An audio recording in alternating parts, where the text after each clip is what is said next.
Hello everybody, welcome back to the NIBIRU channel. It is August 21st, 2016. I have some fantastic video footage and some amazing photographs to show you. At about 5 o'clock this afternoon, I decided to go outside and start videotaping since the skies kind of cleared up a little bit. As I was videotaping this segment, I started to notice that the rays of the sun had a light blue effect to them, which was kind of unusual. I've never seen that before. And if you look very closely, some of these rays coming from the sun have a prism effect or a rainbow effect. And once again, I thought this was just absolutely amazing. Now, as I pan back and forth, you can clearly see that planetary body below the sun. And naturally, for all of you lens flare fanatics, you can see the bright pink lens flare to the lower left. Now, at the time I was videotaping, the government started to chemtrail, and you can clearly see as the camera moves around, besides the hawk flying high in the sky, you can see a few planes chemtrailing the area. Shortly after I was done videotaping, the clouds became just overwhelming. The sun was completely blocked out. And I kind of thought to myself, wow, they must see me from way up there in the sky, and they're saying, wow, that guy's videotaping the sun again. We better start chemtrailing and cover this planet up. But anyways, enough fun and games. I came to a conclusion today, and that was only after I took a series of photographs looking through a little bit of a thermo imaging application so I can get a clearer view of what exactly is underneath the sun. Later on in this presentation, I'm going to show you my hypothesis, and you guys are free to comment on it and let me know what you think. But at this time during the video, I was waiting for that large cloud formation in the lower right-hand corner of the video to move closer and closer to the lower part of the sun. I just wanted to prove that it is not a lens flare below the sun, because if it was a lens flare, the lens flare would appear on the outside of the cloud, clearly visible in the video. And as you're watching the video now, you can clearly see the cloud is covering the planet directly underneath the sun. Now, once again, if you look very closely at the rays of the sun, they have a very unusual prism effect, and it is having the same effect on the cloud formation to the lower right-hand side. When I was viewing the video, I can clearly see this very, very well. The next series of photographs were taken with a red lens filter. You can clearly see the planet directly below the sun. However, this is what blew my mind. The diamond shape of the sun. Something that I've never seen before. This application that I used was for simple infrared photography.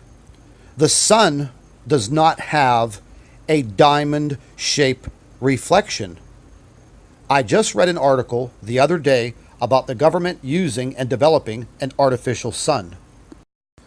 Is it possible that the government is using this artificial sun technology? The answer, we will probably never know.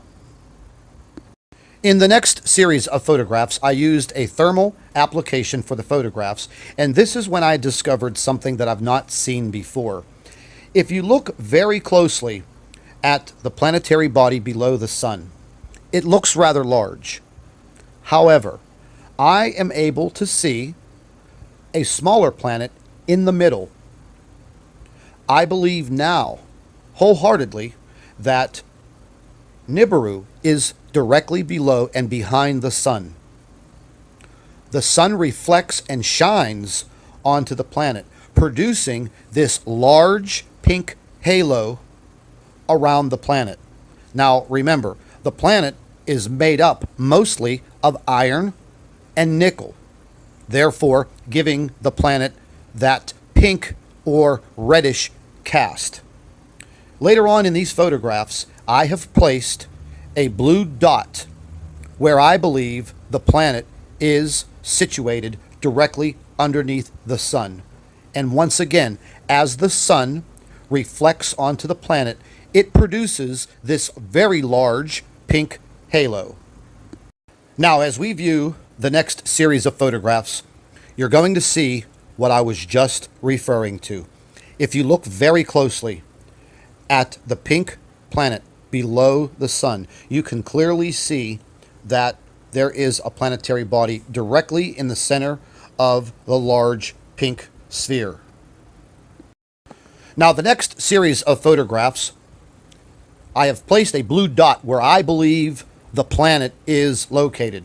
The blue dot is just about the size of the planet. I've also done the same thing with a few of the thermal pictures because I was able to see this small planetary body right below the sun. It was disguising itself over the past few weeks as a very large planetary body below the sun. Now, I think that I've figured it out. The sun is definitely reflecting onto the planet because the planet is at a lower position under the sun and behind the sun. There's absolutely no doubt, folks. There is something in our skies.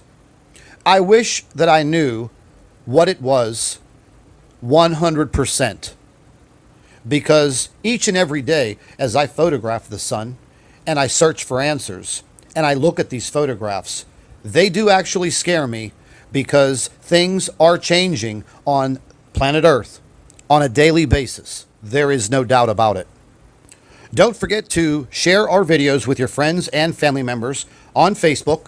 And if you've not subscribed to our channel, please do so at the end of this video.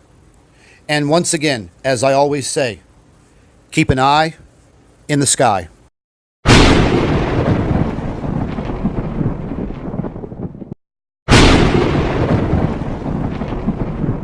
Hello everybody, welcome back to the NIBIRU channel. It is August 21st, 2016. I have some fantastic video footage and some amazing photographs to show you. At about 5 o'clock this afternoon, I decided to go outside and start videotaping since the skies kind of cleared up a little bit. As I was videotaping this segment, I started to notice that the rays of the sun had a light blue effect to them, which was kind of unusual. I've never seen that before. And if you look very closely, some of these rays coming from the sun have a prism effect or a rainbow effect. And once again, I thought this was just absolutely amazing. Now, as I pan back and forth, you can clearly see that planetary body below the sun. And naturally, for all of you lens flare fanatics, you can see the bright pink lens flare to the lower left. Now,